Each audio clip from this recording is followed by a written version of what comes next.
What is up, creative athletes? Welcome back to the podcast. My name is CDG. I am the founder and creative director for MLC Connect conference and major level creative agency.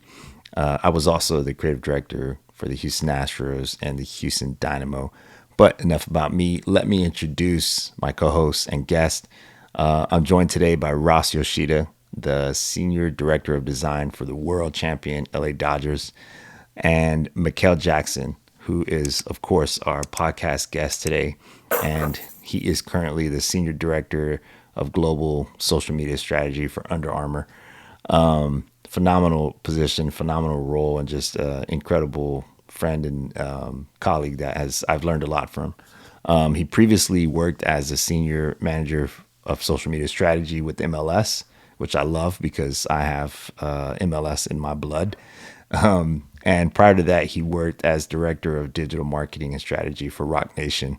Of course, as you know, the music and entertainment group, which has put out so much incredible work. He was also a speaker at this year's MLC Connect in Detroit. And if you didn't catch his session, don't worry. We're about to dive deeper into the topics of social media strategy, video content, graphic design. I mean, all these things are what he currently does and the things that he leads at Under Armour. Just a quick PSA about MLC Connect 2025. It will be our 10th anniversary, believe it or not, which would be incredible. We have a bunch of cool things planned that we've never done before. So please be on the lookout for dates and locations coming very soon. With that being said, let's jump into the podcast. I'd like to ask you to just give us a quick background and rundown of kind of how you got to where you're at today, if you don't mind. Yeah, no. Hey, look, so my entire passion is in sports. Started in that creative world.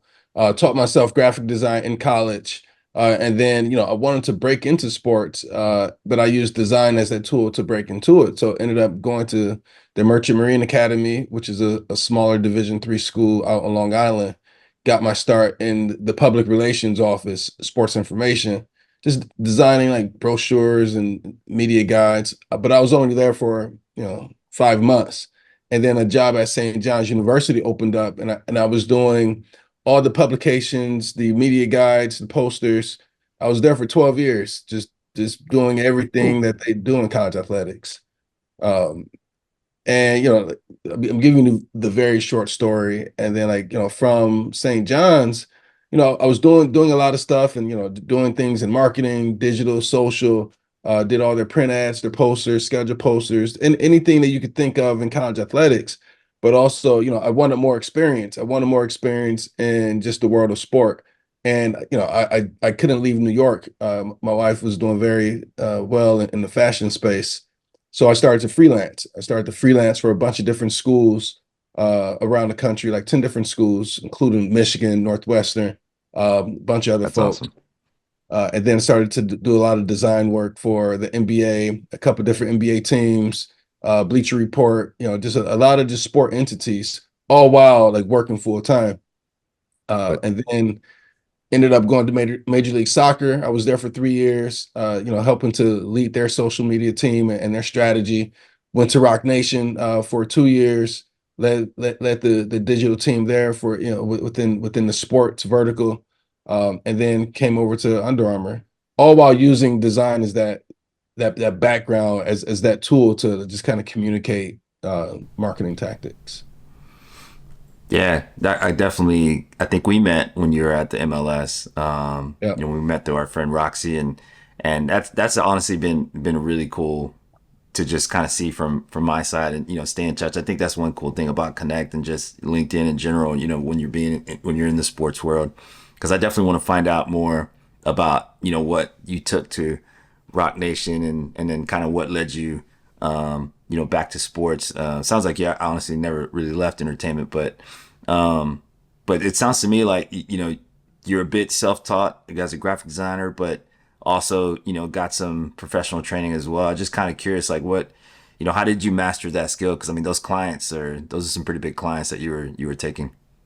Yeah, yeah, no, for sure. No, it was. I'm definitely like all self-taught. I've taken one formal class in my lifetime, and it was at like St. John's. I say, you know what? I was already working there a bit. I was already like, like the lead designer. That's And awesome. I said, hey, I'm working at this school. When you work in college athletics, like they pay for a degree, if you want. So I said, oh, let me go back to school just so I could get some formal design training. And so I take the class, and I was like, well, I know all this stuff. And then like the teacher got wind of that I worked at the university already and was already doing the work. And so he basically wanted me to teach the class.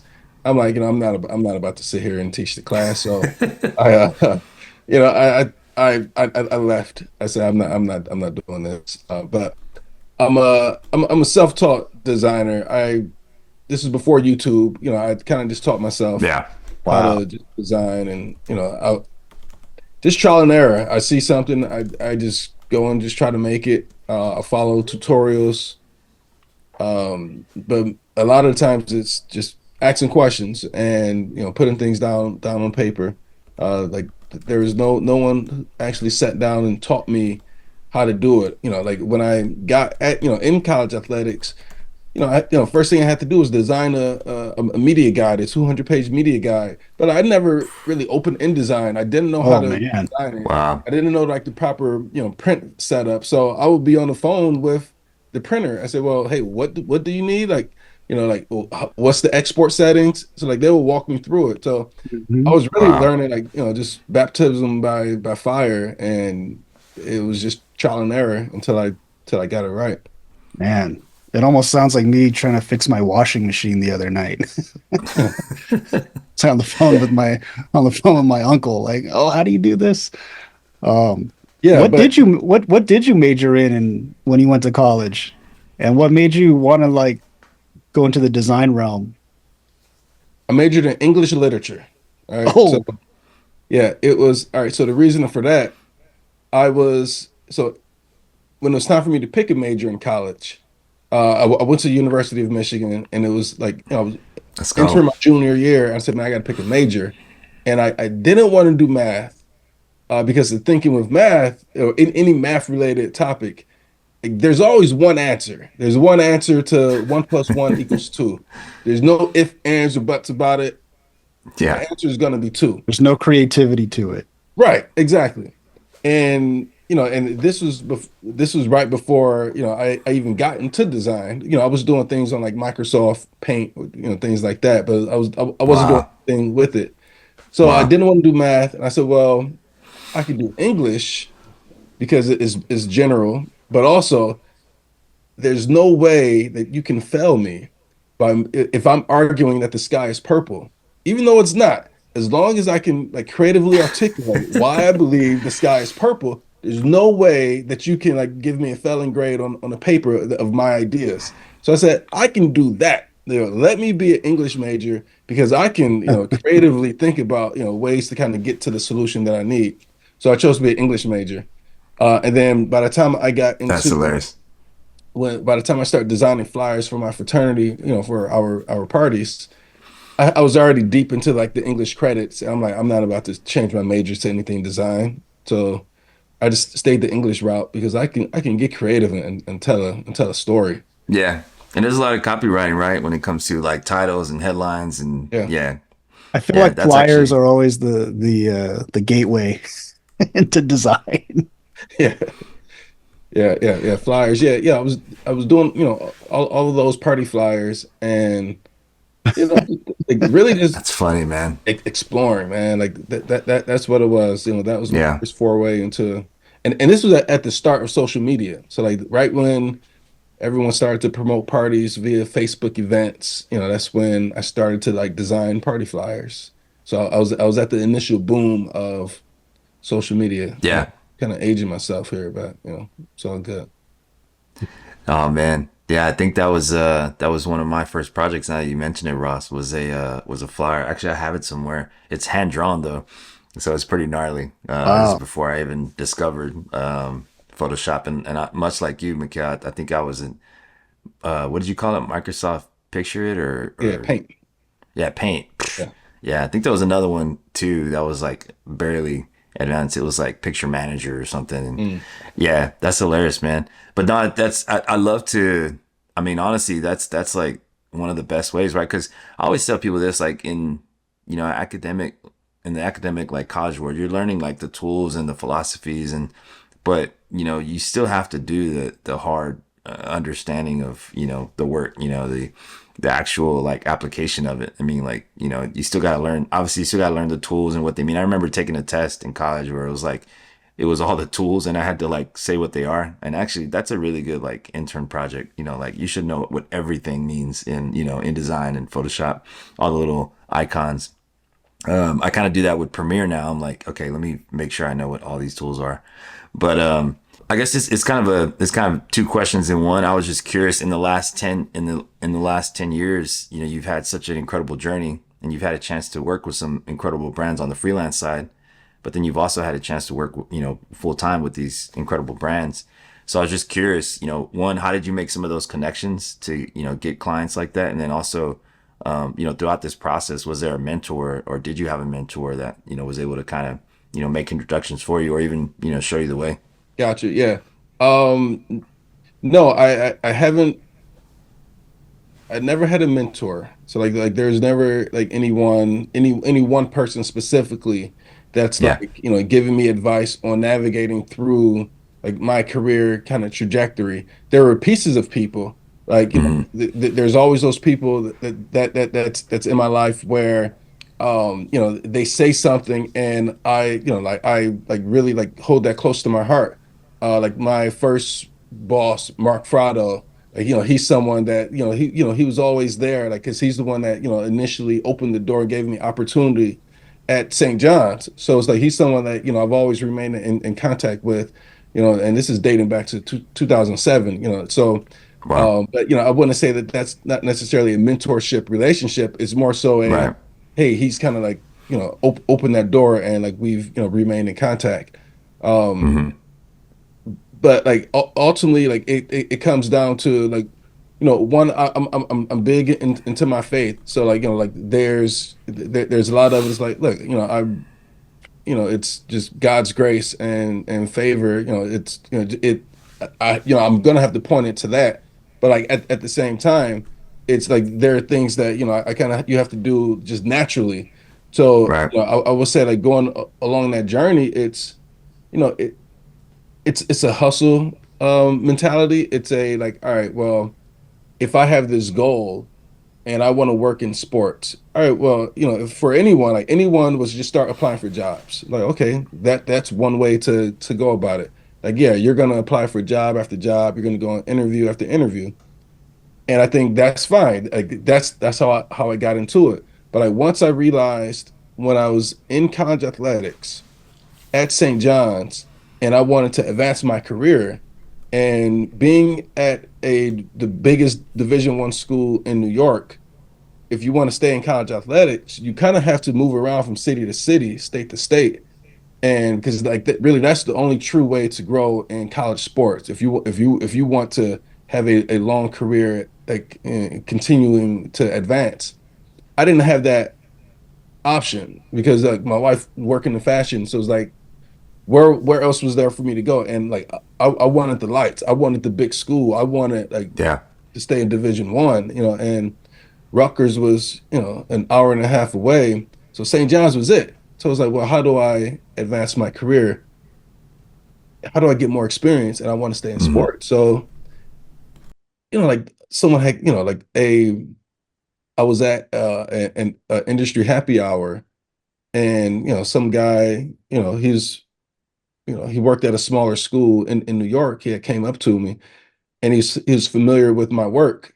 And he had asked me like, oh, would you consider freelancing for like for his particular school? I'm like, sure. I've never done it before, never explored it, but he wanted what I was doing for St. John's for his school, and so that was my first entry into freelance graphic design, and I started to do publications and media guides for his school, and like so, like, all right, so now I met this guy, so I did that for 2 or 3 years, just working full time and designing for the one small school is Manhattan College. All right. So now, I'm doing that. And, and I got to a point where I'm like, man, I want to design for, I want more clients because Hmm. I just got married. Like I live in New York. I want the income, but also like I want the experience. Right. So like that's when I just started to, like I said, well, I want a business.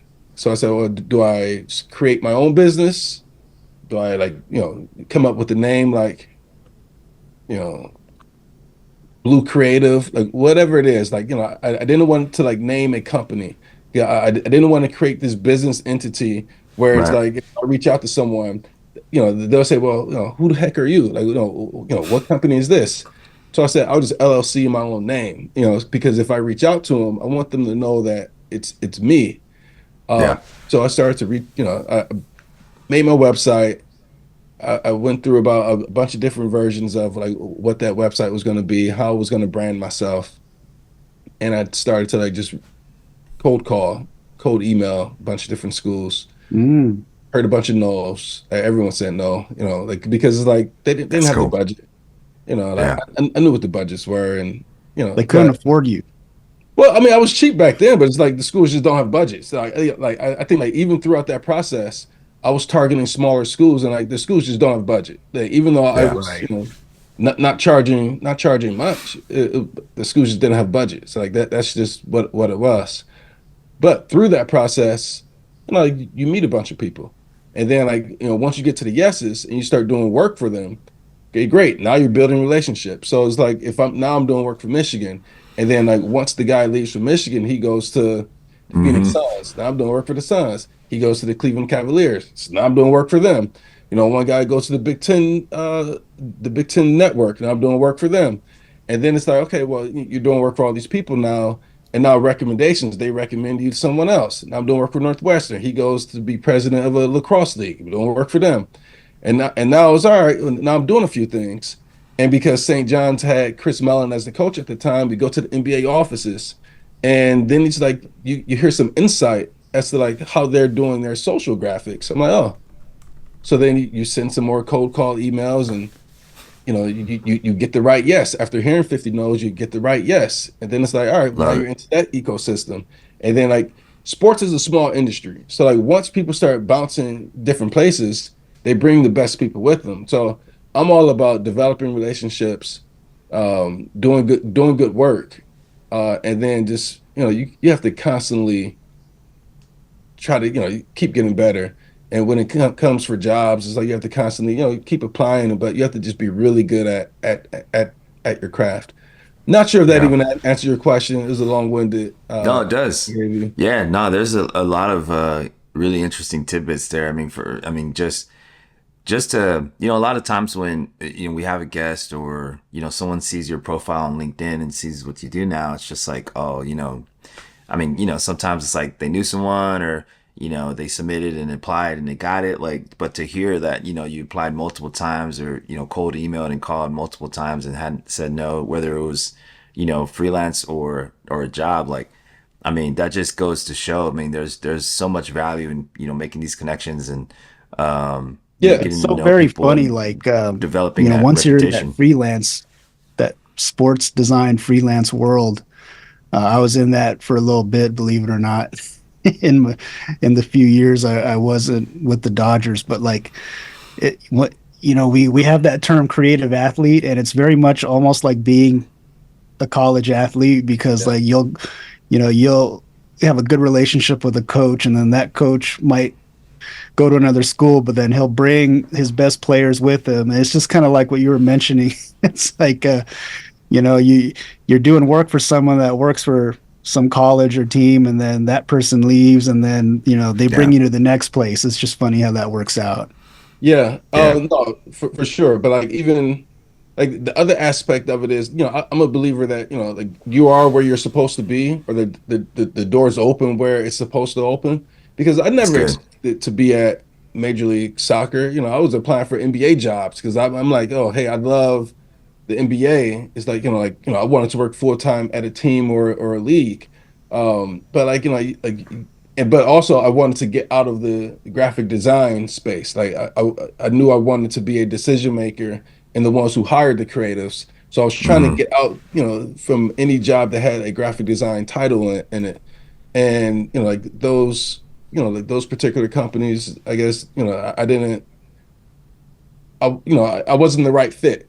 So when, Hmm. Major League Soccer opportunity came up, I didn't, I soccer wasn't my first love or anything like that. It was, I marketed the sport at the collegiate level. I didn't know too much about it at the pro level. And but like the big value there was like they brought me on because of my knowledge of sport culture, Yeah. just like the idea of American sport culture. And because I had the design background and because I knew how to Yeah. communicate graphically on social platforms to a sports audience, because it's like you can't have a place where everyone is a huge soccer head, and everyone is like, they're purist. Then it's like now you're talking to yourself. It's like, well, how can you communicate Hmm. to like Yeah. a normal sport fan who, in America, it's like soccer is a growing entity. So it's like, how can you communicate to someone who just want to enjoy soccer, because of the competitive nature? Because they love to see wins and losses, and they love the competition of sport, or they love the atmosphere. They don't necessarily want to call soccer football. They don't necessarily know Yeah. about center backs and all those other things. They know that you score goals and you cheer. So, but like that opportunity opened up, and it was a great experience, a great opportunity. And like you kind of have to explore these unexpected places, to be in, because I never thought I would be working at an MLS, but which opened up, just a lot of doors and insights into Yeah. how to I run a mean, social team. that was actually one of my questions was going to be just that transition, because it's obvious you made that transition and you just spoke about it a little bit, right? Like about your ability to speak into social and understand design and culture and sports culture. It sounds like that was the rationale around making that transition, right? Like being wanting to be in that position of management and influence what's happening on social media through design and much more, right? Because as director of global social media at what you're doing now, I mean, you're heavily involved in video.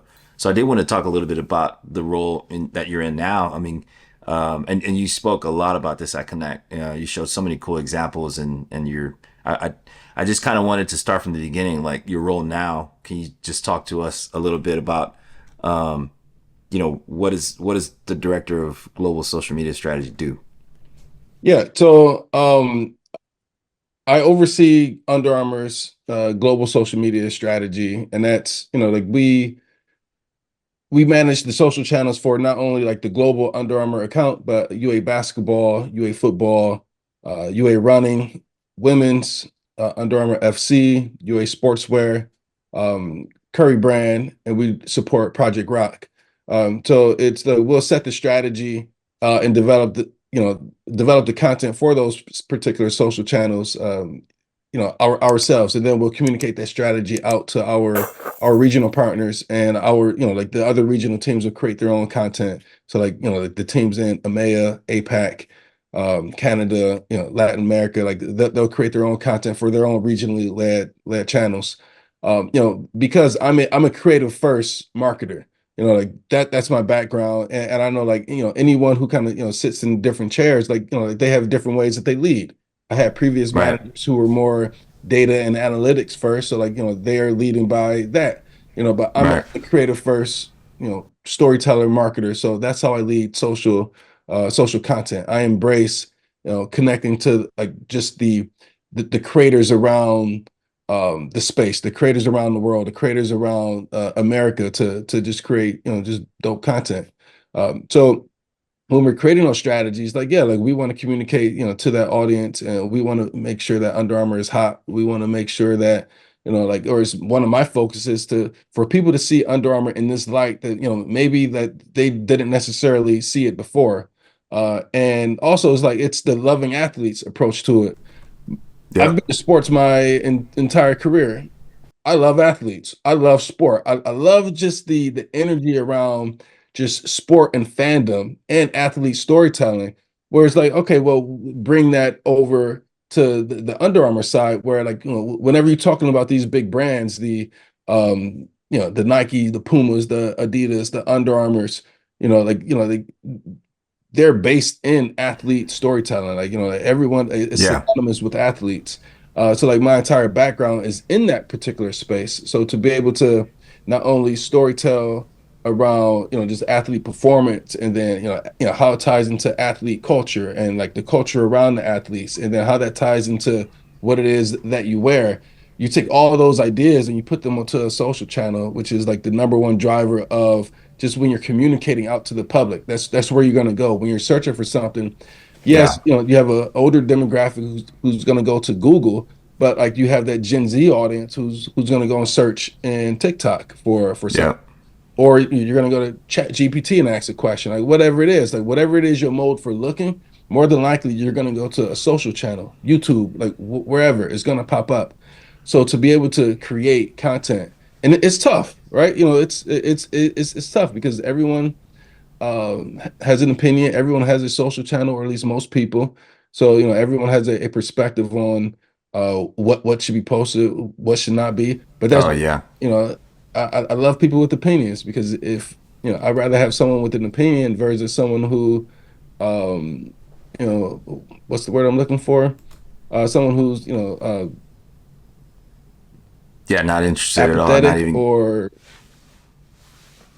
uh, forget the word, but I'd rather you be hot or cold. Like, don't give me Yeah. no, don't give me in between. Give me a hot or cold. At least I know where you kind of stand. Yeah. I Yeah. And always tell especially people, in. I don't want people to feel indifferent about me. I want them Yeah, to and either love or indifferent. hate me. Yes. Yeah. Yeah. Yeah. um, so like, how big is your team? Because we don't typically get to talk to people that run this or are involved with the social media accounts. Like, how big is your team? Like, what do you do in a typical day? Do you have a bunch of meetings? Do you get to Oh, work with the athletes? Like what goes on in a typical day for you?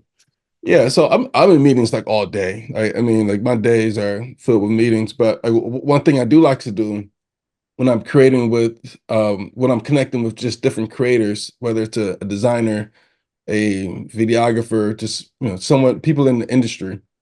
Mhm. I'm an organized guy somewhat. I like to dedicate Fridays to that. So it's like people who reach out, if they just want to connect, or if I want to connect with them, I'll call it like just open office hours.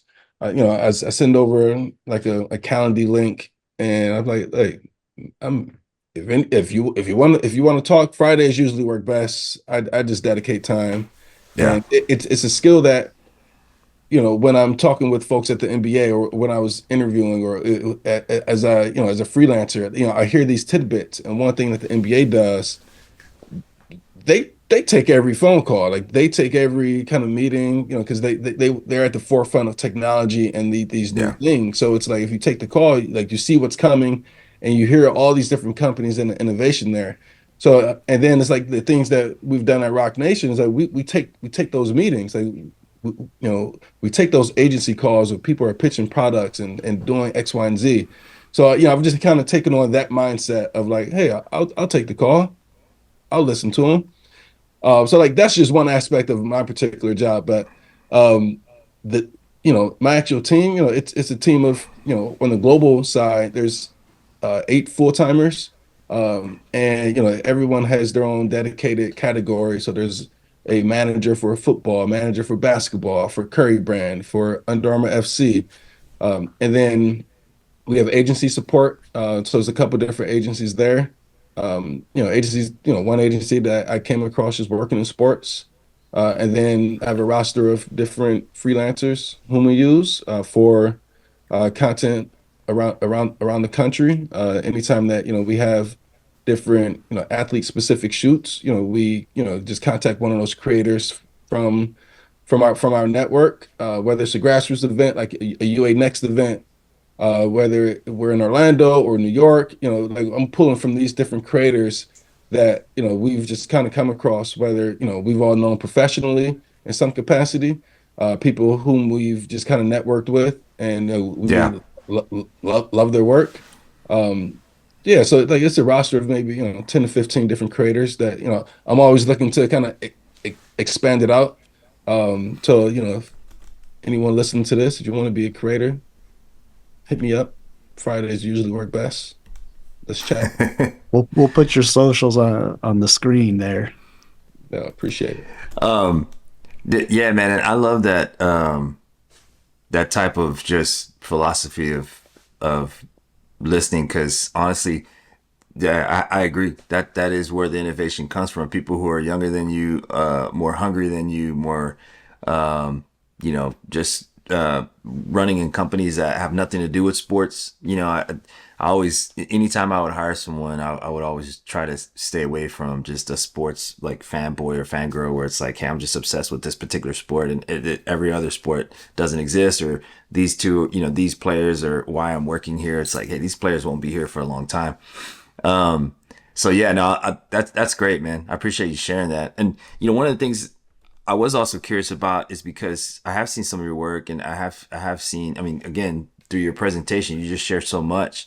But it's really hard for me to understand like social media campaigns and how they get created because I know at your scale, I know for an internal team, it was I always tell folks like you have to be working very if you're in the creative department or category, you have to have an amazing relationship with the social team. Because to be honest, a lot of them are creatives, and sometimes we're enabling them to with templates or vice versa. They're giving us our copy, our narrative, our storylines, and there's always, like you said, just the ever changing technology of like what should this go on? Should it does it need to depending on who we're talking to? So I was curious, what is a campaign? How does a campaign get created? Are you involved in that? And how long does that go? Are they 6 months? Are they 12 months? Or some of them just, for a moment? Yeah, no, I mean, without getting in too many specifics, like I do think like there are like certain campaigns are those globally led campaigns where it starts, it's a traditional campaign. Starts in the marketing department, Hmm. it gets briefed out. There's agency support, like yeah, like everyone's kind of in the room.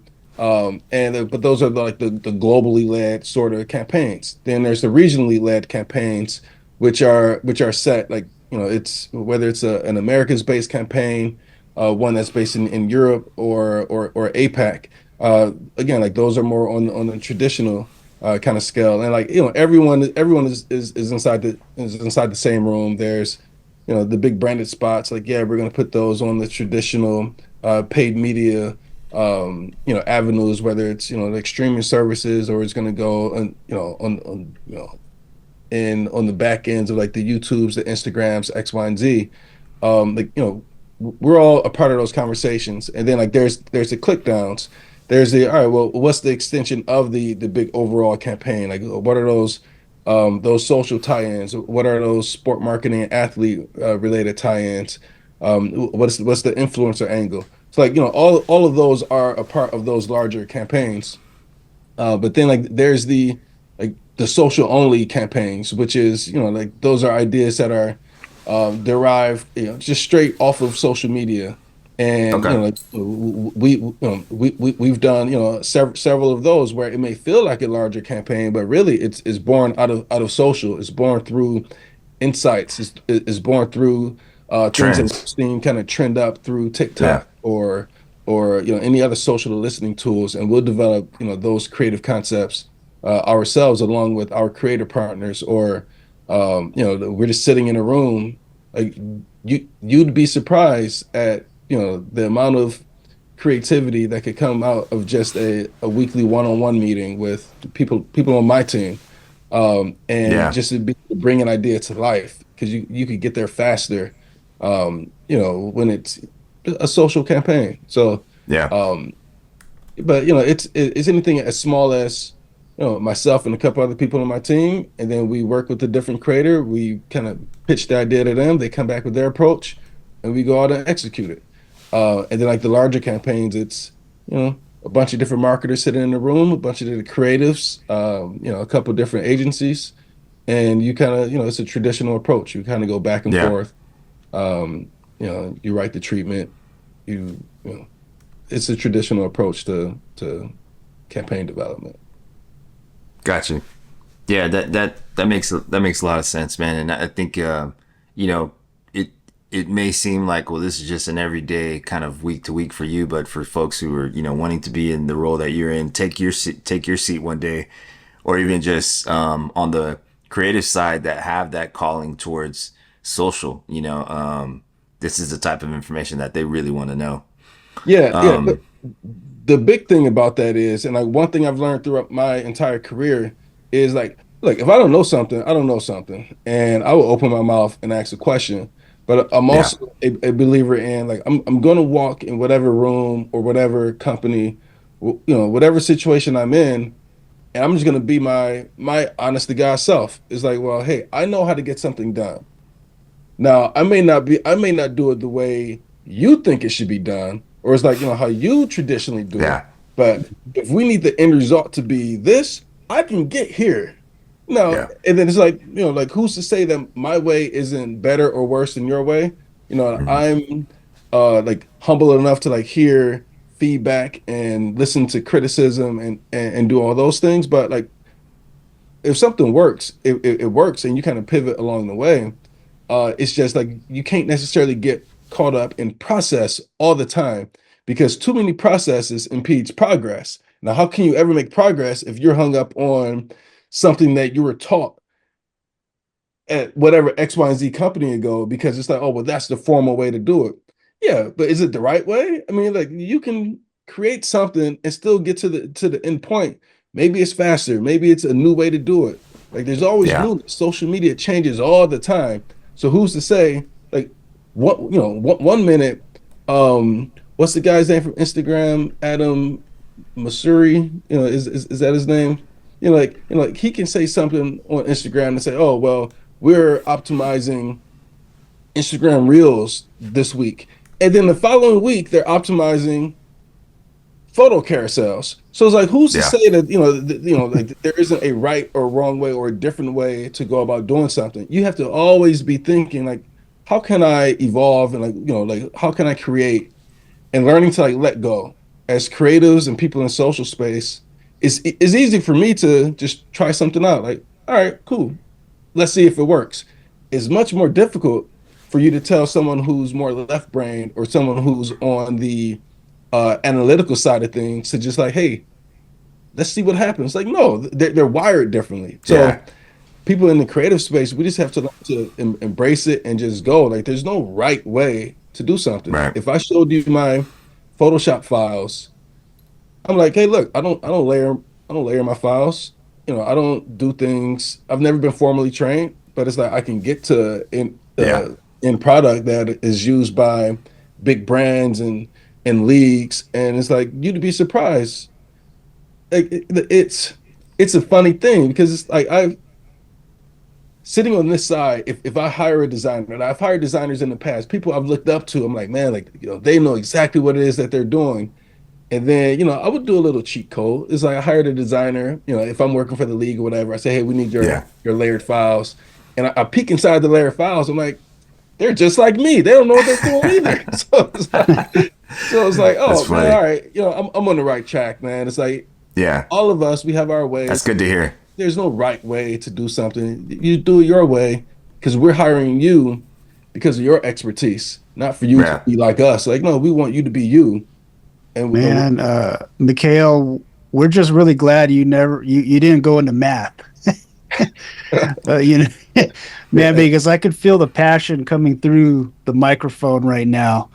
And you talk about bringing in these creatives and bringing in different talents, and even peeking at their Photoshop files, which I think we're all guilty of.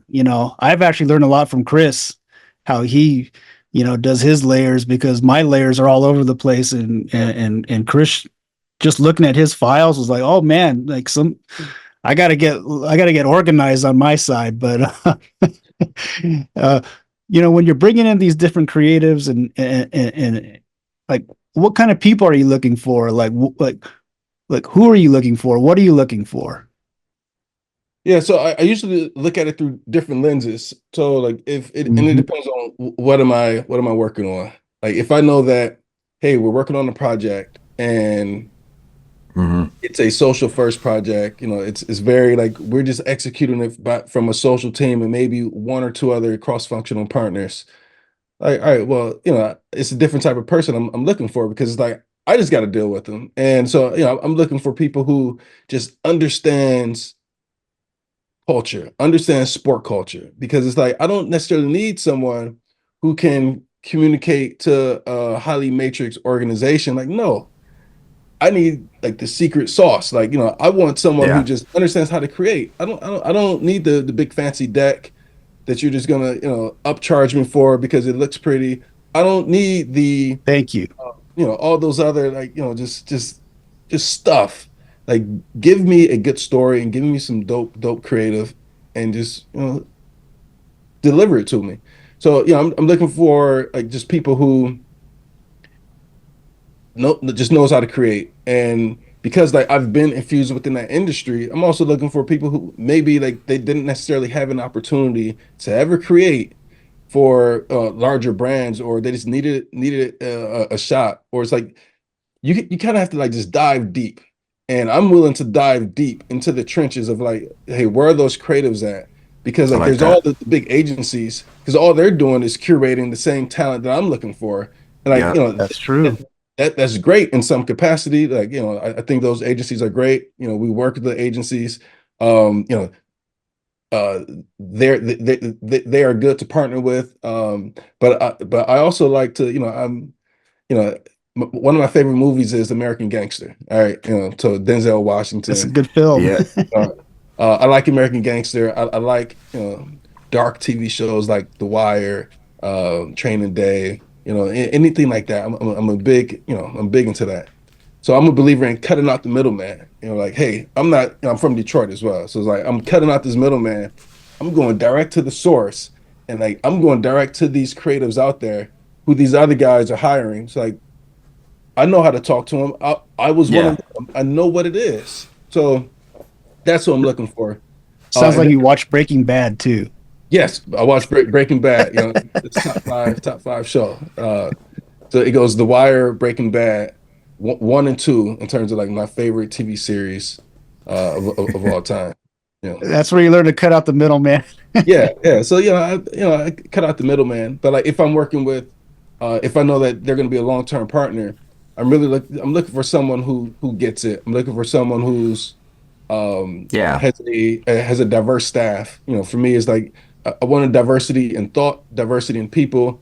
I need to be able to like look across the screen and I see a just different various degrees of backgrounds and ideas Yeah. and beliefs, because like it can't be so monochromatic where everyone is thinking the same way. Like, no, I want people who can challenge my ideas of creative and also just cultural experiences, but also, people who are open to hearing those ideas. Uh, you know, I think Absolutely. like that's the most important to me, which is why like the creator strategy and utilizing different creatives, like it's I just think that's so essential to just making content. Yeah. Is we Yeah. all know 100%. you can't fake it. You can't Yeah. fake just No, getting it. 100%, man. You are a collection of the experiences that you've gone through, right? Yeah.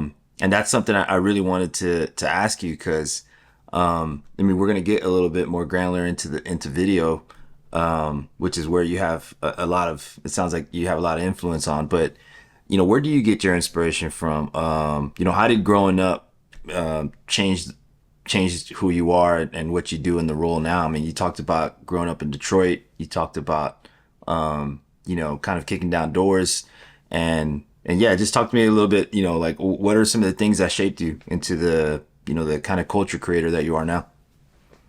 Well, I think I can't pinpoint like where my creative itch kind of came from. I think that was just something I was naturally Yeah, uh gift. yeah, interested in, or just born with. But like, it's the side of like, like breaking down the doors and then just doing the unconventional. I'm Hmm. I like to use the comparison of like Michael Jordan and how he, like his mindset of if someone tells him no, or if he, if someone just did something in the slightest degree, he holds that, that chip on the shoulder, and he uses that as locker room material. He That's uses good. that as motivation. So, like even growing up, like, if anyone, you know, said I wasn't good enough, or I was, if there was a no, I just want to, prove them wrong, or like, all right, well, like they're doubting me, or it's like, or because it's like it's this stereotype of, oh, you're black kid from Detroit. Well, you can only go to X, Y, and Z schools. Like, okay, well, I'm going to go to Michigan. All right, well, the statistics of someone going, coming from Detroit, a black man coming from Detroit, and then graduating from the top high school, and then going on to the University of Michigan, it's like statistically speaking, like that's, like now you're in the single digits. And then it's like, Hmm. okay, well, like what do you do from there? And just from every door that I kind of walk through, it's maybe it's just the innate desire in me to uh just advance in within sports, do something that I love to do. um but also, like, there's those moments that I just get like just upset by, and it's for me, it's that cultural background, just being from where I am, and being in sports where like you want to be able to sit in a room and you have a diverse people in those rooms. And yeah, it's, I don't know, it's something that's just really just close to my heart, because I've seen a lot of things that I'm like it shouldn't be this way.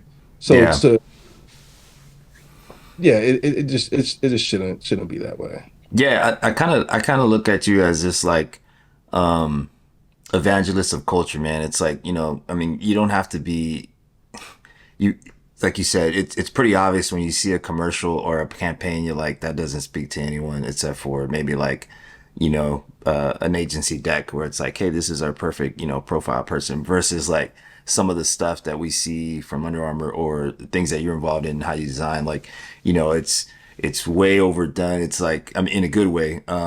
It culturally hits, video, music, style, treatment, texture, location, people, immediately you see that. And that's just this, you got an organization like either a ball club or an enterprise, and they have this access to a community, right? Like that doesn't happen in the boardroom, like for sure. Right. That comes from people like you that have this experience, have this professional passion, and then also understand like this is, we need to tell the story that's authentic. And I know that's a way, that's a buzzword in itself, right? That gets overused a lot.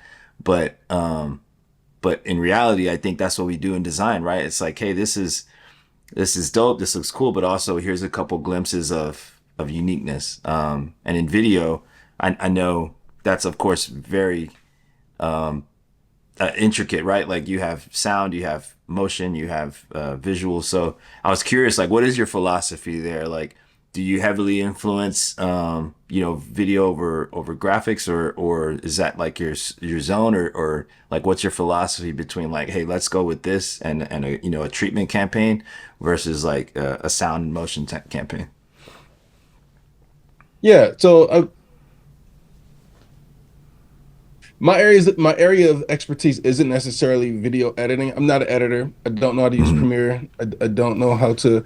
It reminds me of what's the one music guy? He did a lot of beats, long hair, big beard. Oh, Rick Rubin, no, Yeah, yeah, yeah, Rubin. yeah. Yeah. Like there's this clip of him that's going around social, and Yeah. the interviewer asks him like, "Oh, well, what's your expertise?" Whatever. He says, I don't know how to edit. I don't know how to play a drum. I don't know how to play a guitar. I don't Yeah, I know. don't know Pro Tools. Yeah, he Yeah. don't know how to do anything. But it's like he's so, like influential within music.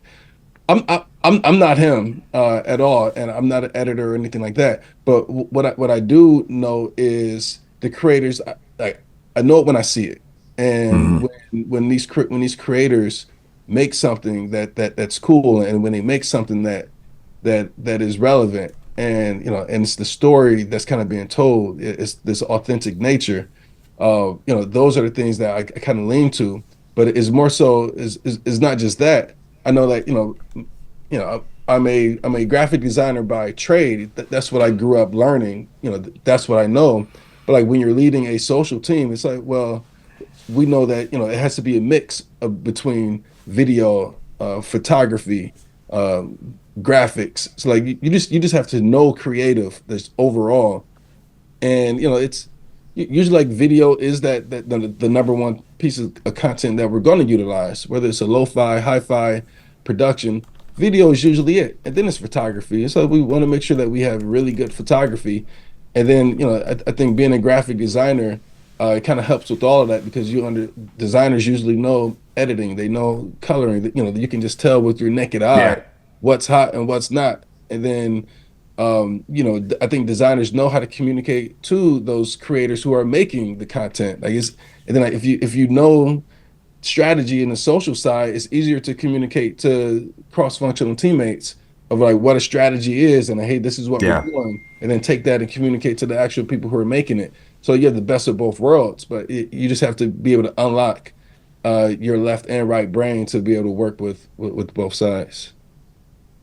So good. I'm going to ask you That- something that I ask our social media people all the time. I'm getting older. Sometimes I feel like it's hard for me to stay up to date with all these uh, social media platforms and trends and everything. How do you stay up to date with all these things? And I'm sure, you have kids too, so I'm sure that, you know, they might even show you some stuff, but how do you stay on top of all that? I mean, it's like basically changing like by the hour. Yes, it changes all the time. And I'm a I call myself like a serial stalker. Like, just like, I consume a lot of just content. My dad calls it, market research. I'm like, okay, that's fine. I used it when I was like reaching out to people to be a freelancer. Yeah. Like it's just this thing about me. But like, I have kids. I have a 12-year-old daughter, 8-year-old son, and a 3-year-old daughter. So it's like, I'm listening to what it is that she's saying and just taking, key pieces out. You know, you know, when she says something or like when she's watching TikTok, I'm paying attention to like the things that she's saying. I think that's number one. But also just professionally, like, this is why I like agencies. It's because it's like these agencies, like, yeah, traditionally they have a high turnover rate in terms of like people and personnel that come through because it's a grind. Working at an agency is a grind, but they have this, they curate this Gen Z or like, like younger talent and they put together these trend reports. So I pull trend reports from different agencies, and a trend report is just a curated big PDF document of the different things that's happening within social media, like a Yeah. social trend report. So, Oh, I would read all of those, and we get those on a weekly basis. And one thing that I do That's awesome. professionally is, I send out a big email every week, just to the company. And for me, I pull different things that we're doing on social. I pull different, trends that I'm sent. So, it helps me communicate out so I can educate others, but also it educates me because now I have to dedicate an hour out of my week to actually go through it and curate it myself. So now I'm reading it. So like you have to constantly have this state of just knowledge. And that's I'm really also about the smart. sharing. It's like I'm in different group chats that I made with, with the team, and we just share, just social things that popped up on our algorithm. Because my algorithm is filled with basketball, hip hop, just rap stuff, and creative stuff. Whereas somebody else Sounds on like my mine. yeah, somebody else on my team, like theirs is filled with Taylor Swift run content and and other stuff. So it's so I'm all about sharing. Share ideas in these forums where we just share. Um, so as long as we're like oversharing and not necessarily being a gatekeeper to anything, I think gatekeeping is like Yeah. worst thing for social media. Yep. Like, you can't get Yeah. you know. I know exactly where you're coming from, man. I've worked with a few where, hey, these are, I know the trends, so I'm the trendsetter, or, I just don't think it's necessary for you guys to understand social media. And reality is, I just remember, working really closely with another social media manager, and like they would get bombarded from the CEO, the CMO, it's like, hey, this happened. Are we aware of it? Hey, we should do this, or hey, can we do this? And I'm like, man, there's so many external influences, and it just goes to show that they're paying attention, at Yeah. every level. It's not just the folks who are pulling the trigger. It's really everyone is honestly at this level, in this day and age. But you talked a little bit about your week, and I was curious, in your role, and just with you personally, what are some systems that you live by, to make your workflow run smoothly each week? Are there some software tools, or, that you use to measure effectiveness, or is there things that you love that keep you on track, or draw inspiration from? Yeah, I mean, like there's lots of things I use on a day to day. I mean, I use like for it's just like just so I could track everything. It's not even like project management, but for me, it's just a tracker, just like maybe different Google links. So I'm a Google. I love Google Slides, so I have my folder there. But I use Asana for like project management and just kind of just seeing where things are. Also use Microsoft To Do as a project management. In terms of like social, it's whatever tools are there. Like I loved CrowdTangle when it was available, but they went away with that. So Sprinkler, Sprout, I've used Brandwatch in the past, and it's the entire Adobe Creative Suite. So I'm usually in Photoshop. I still would get in there Yeah. and design some projects, even for UA, just depending on what it is that that's of interest to me at this point, for social. Uh, Yeah. and then Slack, Microsoft, Gotta write some Microsoft of these Suite. down. For Yeah. real. I mean, believe it or I've not, heard a like, couple of these.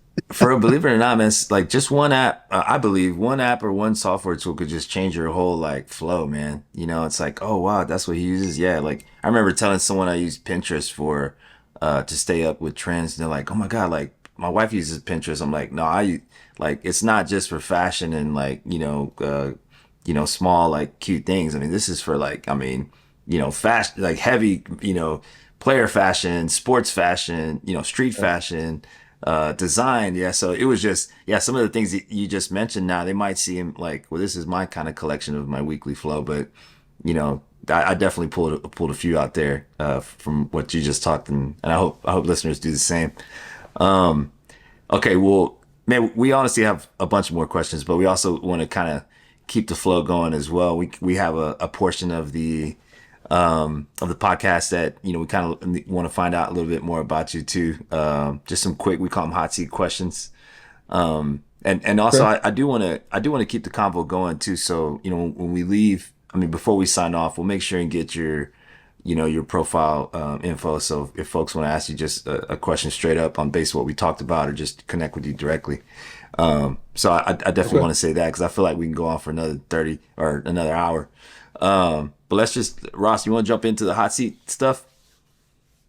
Let's do it, Mikhail. So the hot seat is like you just answer the first thing that comes to mind. And I know we're kind of springing this on you, but that's kind of like the beauty of this Right. little segment. Okay. Let's do it. So, okay, man, you see a little bit of my office. It's a little bit of unorganized chaos. Um, what kind of guy are you? Are you an organized desk or a messy desk? Ooh, I'm a messy desk right now. There's like four coffee cups to my left right here. There's like, God. there's like three computer mice. There's Oh, a toy God. megaphone that my kids put here. I got a plate. I had breakfast. I was like, I got a plate right here. I got be some milk. messy desk, man. Oh, look what I got. I got a control to something I don't even know what it is. It's like an old school Yeah, control. yeah. Yeah, I got this right. I got Pepto Bismol. Oh man, it's been Hey, that you type of never day. know, right? yeah. That's quick access. All right. Let's talk about uniforms and sports. So of course you've worked in multiple sports. And obviously sports is what you do, man. We talked a lot about your family too, and their involvement in sports. But what are some of the best sports uniforms across all sports? Doesn't have to be any particular one. Um, That is tough. But the first one that comes to mind, my favorite jersey, people may not even like it. It goes back to my St. John's days. There's this it was this baseball jersey. It's white, black collar. It had a St. John's script with black pinstripes. Love the jersey. Love the look. It was That's one of the cool. ones that you just pull over your head. It wasn't button. I actually have one. It's in my closet upstairs. Love that jersey. I love those That's unis cool. just because of the script. This was a real jersey, like they wore on the field. Yep, they wore it maybe a couple times, Oh and man, we're gonna need to get before a they picture of this. before they wore it on the field, I was asking our equipment guy because I loved it. So like he made me one, and I That's had dope. it's real authentic jersey that they wore on the field. That's Somebody, I love awesome, that. man. That's That so may have been one of obscure. I yeah. kind of And that want to may have see it now. yeah. You're definitely gonna have to share with us on social because honestly, that's the first time we've ever got an answer like that. Because but I feel you, man. There's a cap that I wear from the Durham Bulls that may not be like the most. Don't get me wrong, they're a legendary brand, but not folks. They're not on national TV or like in the main retail stores. And man, when I talk about that hat and I tell people where it's from and how it's dear to me, which I'm sure you do with this jersey whenever you wear it, it's like so. Yeah, no, I definitely want to see it. yeah, no, I'll send it.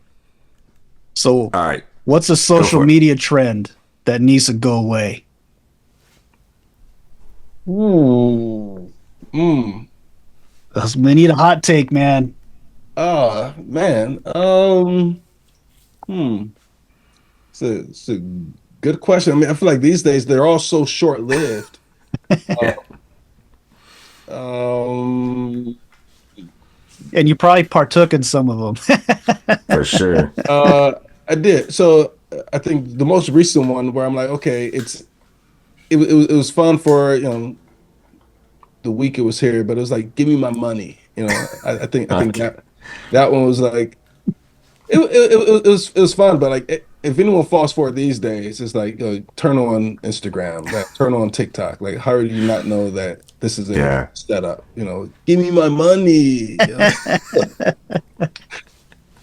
Still kind of that's funny. funny. All right, let me flip it on you. What's one that should come back that you thought was like legendary? Oh, I like the ones where it got real big in the sports space in the locker rooms where it was this ramp up to music, and then once the beat drop, everyone kind of goes crazy. Right. So I think that should make a comeback because that one was fun. Yeah, that was good. All right, here's a curveball. The trophy behind you, Yep. is that real, meaning like tangible, legitimate cost, or is it like a complete replica that you can get like at the local flea market? So both. It is a real trophy, but it is one that you could go and have custom made. So I ended up Wow. finding this website um online when I was looking for I wanted a replica trophy.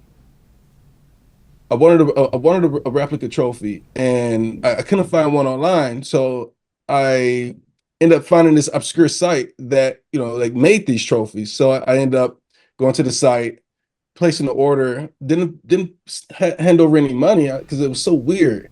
And then he made the trophy, and 6 weeks later he said, "Oh, here it is.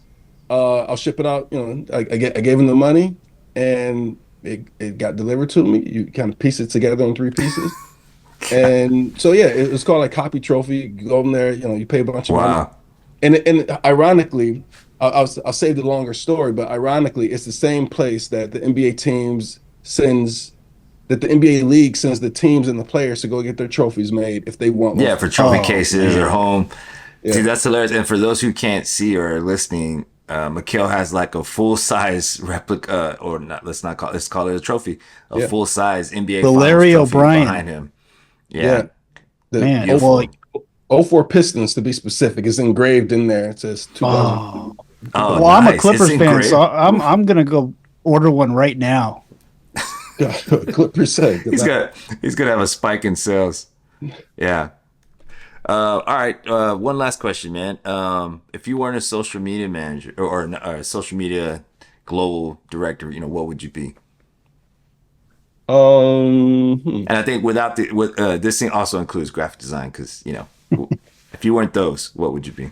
If I wasn't any of those, what would I be? What would I be doing if I wasn't that?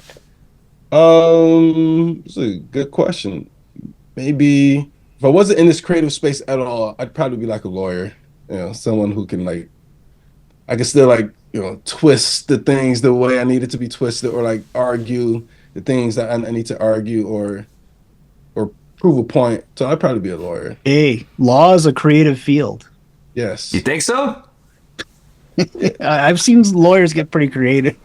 I guess yeah. I guess you do gotta twist and turn and do that. What is it called when you deliver the the last Yeah, but statement? I'd be on like the entertainment slash sports side of law. Maybe like the sport Oh agent I could side of see that. it. I could So see I'm that still for yeah. somewhat sure. connected to sport and marketing, but it's like through the other lens of it. So yeah, I'd definitely be I'll be, a legal expert, but just on the sport agent representation side. Get a better That's commission good. in that field, I think. Yeah, plus you could charge a higher hourly rate. So it's like, hey, Yeah, man. That's spoken like a true entrepreneur, creative man. I wasn't expecting that, but that makes a lot of sense. And especially given your background too, like that's one thing I love um, to learn about is when you speak to someone from the industry and they're not just like in it because they just loved this particular thing. Like I feel like you're an artist first and you really understand social media and how it speaks to people through storytelling and then of course obviously you have a massive passion for sports and so you combine those and then the hustle and it's where you are. So yeah, man, I really appreciate just going into the detail that you did and sharing all the stories and kind of your day to day. I know that's not easy for some, but man, it means a lot to us to have you do that. I know the listeners, take a lot away from all this. no, for sure. No, I appreciate you. Well, let's get your socials, man. Like, what's I know you talked about being open on Fridays specifically, but what's a good way to continue the convo with you? Should people hit you up on LinkedIn, X, or what's your preference? Yeah, yeah. LinkedIn is probably easiest for everybody, so that's LinkedIn slash Okay, and slash Mekale. And then Instagram is fine. Like, at Mekale. Or yeah, you can send me like an email. You just go to my website. I think I got an email kind of goes there. So that's just okay. Mekale.com. Oh wow, dang, that's nice. You should. Yeah, That's like I a lucked out. I lucked out with that Yeah, one. I didn't know that. I'm gonna go after this. That's Uh, awesome, man. Well, I appreciate it. Ross, thank you also, man. I know you guys are in the midst of the end of the season as it ramps up, and so this time of year is always busy for Dodgers peeps, man. So I Yeah, appreciate it, Ross. man. Hey, Mikhail, really appreciate the conversation. I'm really keeping my fingers crossed for a Detroit Tigers, LA Dodgers World Series, and hopefully we can chop it up if that happens. Make yeah, maybe make a hey, little friendly wager. we are hot I'll right lose a now. bet like maybe I'll lose a bet like Chris did. Yeah, which is why he's wearing the Detroit hat. Yep. Hey, for all of those who cannot see this hat has my name on the side of it. I had it printed there. It's Garcia. It's a Detroit Tigers hat. And a little quick story is when I was young, I went to a thrift store like a Salvation Army, and this was not this one, but the Detroit Tigers hat was the first fitted hat I ever owned and possessed, man. And Oh, so I just picked it up. It fit on my dome. And dude, I wore and if y'all didn't know, my middle name's David, and my family calls me David. So okay. D, is naturally like on the court, D or whatever. So it stayed with me for about 10 years. One day I lost it, I don't remember, but with us going back to Detroit going to Detroit for the conference, I ended up picking it up. So extremely sentimental, man. But yeah, it's just not the best timing right now. But I know Uh, you're loving it, Mikhail. yeah, it's a great story. It's probably all made up because you lost the bet. But I mean, it's a great story. You try to give us a little Nah, sob man. story there. Nah, see now how you feel. Nah, man, that's true. That's true, man. I didn't have enough money. Nah, man. Anyway, hey guys, thanks for joining us. That's what all we have for today's episode on the Creative Athlete Podcast. Mekale, thanks again so much, Oh, man. thank Best you. of luck to Appreciate you. it. I'm excited to Thanks, see what Mikhail. you're gonna be working on in the coming months and years. And you'll definitely have to be there at Connect too, man. We want you to come back and do a For part 2 at sure. some point. Yeah, no, for sure. And everyone listening, we hope this stretched your perspectives on everything social, graphic, culture, and obviously we hope you learned something new today. And if you did, share with someone, who's going through the struggle or needs to hear this, or you think could provide value to what they're working on.